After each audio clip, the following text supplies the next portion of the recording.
Hello everyone, मैं Anita Thakur. Welcome to my YouTube channel. और आज हम लोग पढ़ने वाले हैं class 11th political science chapter 5 legislature के बारे में हम लोग पढ़ रहे थे। तो आज का हमारा टॉपिक है स्टेट लेजिस्लेचर।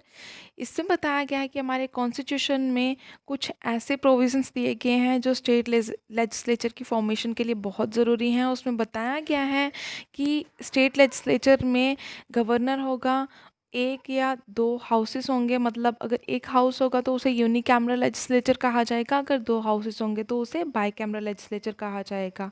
ठीक है, तो ये हर एक स्टेट का अलग एक क्राइटेरिया है कि कौन सी स्टेट्स जो हैं उन्होंने वन हाउस रखा और कुछ स्टेट्स हैं जहाँ पर टू हाउसेस हैं। तो ये टू हाउसेस जो हैं वो कौन कौन से बोला जाता है, क्या नाम है उनके? लेजिस्लेटिव असेंबली को विधानसभा कहा जाता है। ये बिल्कुल सिमिलर होती है लोकसभा के साथ। और दूसरी है लेजिस्लेटिव काउंसिल जो विधान परिषद के नाम से जानी जाती है, और इसे राज्यसभा के साथ हम लोग डेजिग्नेट कर सकते हैं। ऐसी स्टेट्स हैं जहाँ पर जिनमें बाई कैमरल लेजिस्लेचर्स हैं, like Andhra Pradesh, Bihar, Jammu and Kashmir, Karnataka, Maharashtra and Uttar Pradesh. ठीक है, ये और कुछ ऐसी हाउसेस हैं, मतलब कुछ ऐसी स्टेट्स हैं जहाँ पर एक ही हाउस जो है वो वर्किंग में है, लेजिस्लेटिव असेंबली। और वो जितनी भी 23 स्टेट्स हैं उन सभी 23 स्टेट्स में लेजिस्लेटिव असेंबली ही वर्किंग में आता है। वो वहाँ पर यूनिकैमरल लेजिस्लेचर जो है वो वर्किंग में है।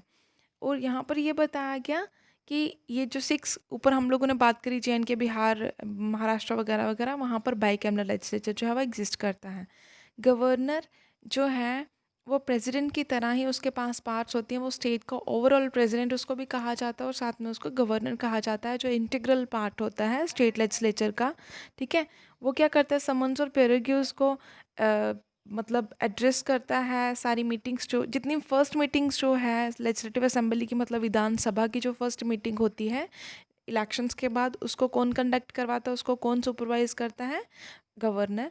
ठीक है, और उसके बाद जब तक प्रेसिडेंट या फिर प्रेसिडेंट नहीं, सॉरी, गवर्नर जो है वो अपनी कंसेंट विल या विश, मतलब अपनी मर्ज़ी जब तक जाहिर नहीं करेगा तब तक कोई भी बिल जो है वो पास नहीं होगा, और वो कभी भी एक्ट नहीं बन सकता है।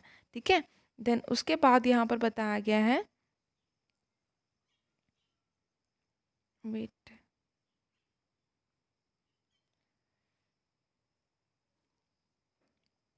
नेक्स्ट यहाँ पर बताया गया स्टेट लेजिस्लेटिव असेंबली के बारे में। स्टेट लेजिस्लेटिव असेंबली जो होती है, जैसे यूनियन लेवल में यूनियन पार्लियामेंट के बारे में हम लोगों ने डिस्कस किया था लोकसभा, तो लोकसभा और लेजिस्लेटिव असेंबली जो है वो बिल्कुल सिमिलर ही होती है।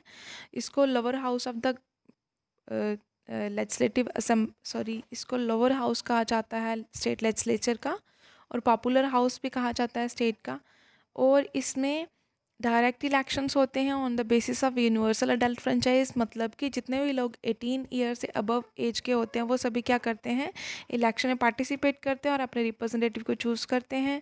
इसमें टोटल क्या होता है, टोटल नंबर जो है मेंबर्स के वो लेजिस्लेटिव असेंबली के लिए चूज़ किए जाते हैं, और वो 500 से ज़्यादा नहीं होने चाहिए और 60 से कम नहीं होने चाहिए। लेजिस्लेटिव असेंबली जो है वो डिज़ोल्व नहीं हो सकती है, या फिर हम लोग ये बोल सकते हैं कि वो अगर टाइम प्रॉपरली वर्क नहीं करेगी तो भी वो डिज़ोल्व हो सकती हैं, अगर उसमें इनकैपेसिटी या इनसॉल्वेंट माइंड शो करे तो। उसका नॉर्मल टाइम पीरियड जो है वो 5 ईयर है। ठीक है, क्वालिफिकेशन सेम है जैसे लोकसभा की होती है।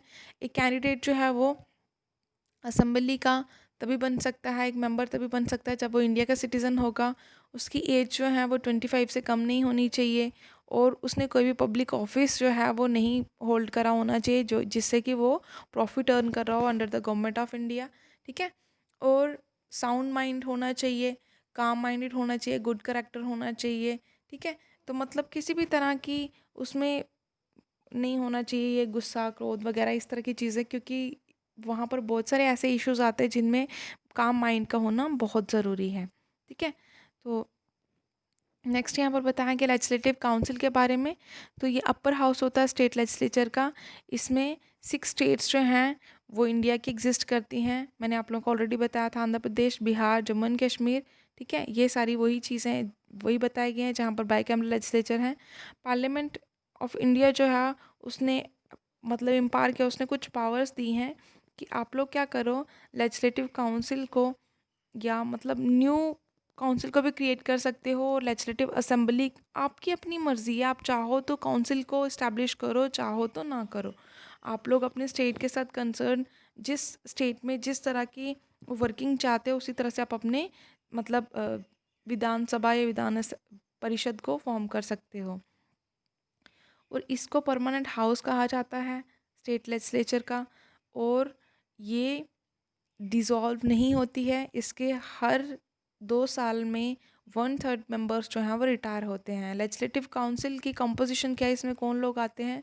काउंसिल में लोग जो होते हैं वो मतलब 1/3 टोटल मेंबरशिप होती है लेजिस्लेटिव असेंबली की।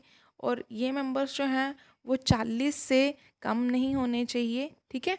और 1/3 ऑफ इट्स मेंबर्स मतलब जो भी इलेक्टेड मेंबर्स होते हैं इसमें, वो कहाँ कहाँ से आते हैं? वो लोकल बॉडीज़ से होते हैं, लाइक म्यूनसिपैलिटीज़ होगी, डिस्ट्रिक्ट बोर्ड से हो गए।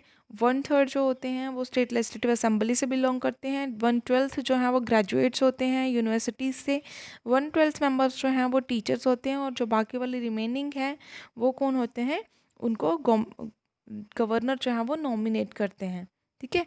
उसके बाद इनमें कुछ डिस्टिंक्शंस होते हैं जिनको गवर्नर नॉमिनेट करते हैं, लाइक उनको लिटरेचर का नॉलेज होना चाहिए, आर्ट्स का, साइंस का, सोशल सर्विसेज और कोऑपरेटिव सर्विसेज का। क्लियर है? क्वालिफिकेशन सेम है जैसे राज्यसभा की होती है। 35 मतलब 30 एज होनी चाहिए उसकी कम से कम। क्वालिफिकेशन मतलब वो एमएलसी या एमएलए जो है वो रहा होना चाहिए कुछ टाइम पीरियड के लिए, साउंड माइंड होना चाहिए और सिटीज़न ऑफ इंडिया होना चाहिए, ठीक है। इस तरह की किसी भी गवर्नमेंट ऑफिस को उसने होल्ड ना कर रखा हो। तो ये आप लोगों का आज का लेक्चर था। कल हम लोग functions and parts of state legislature discuss करेंगे। आई होप आप लोगों को समझ में आया होगा। Thanks for listening and may God bless you all.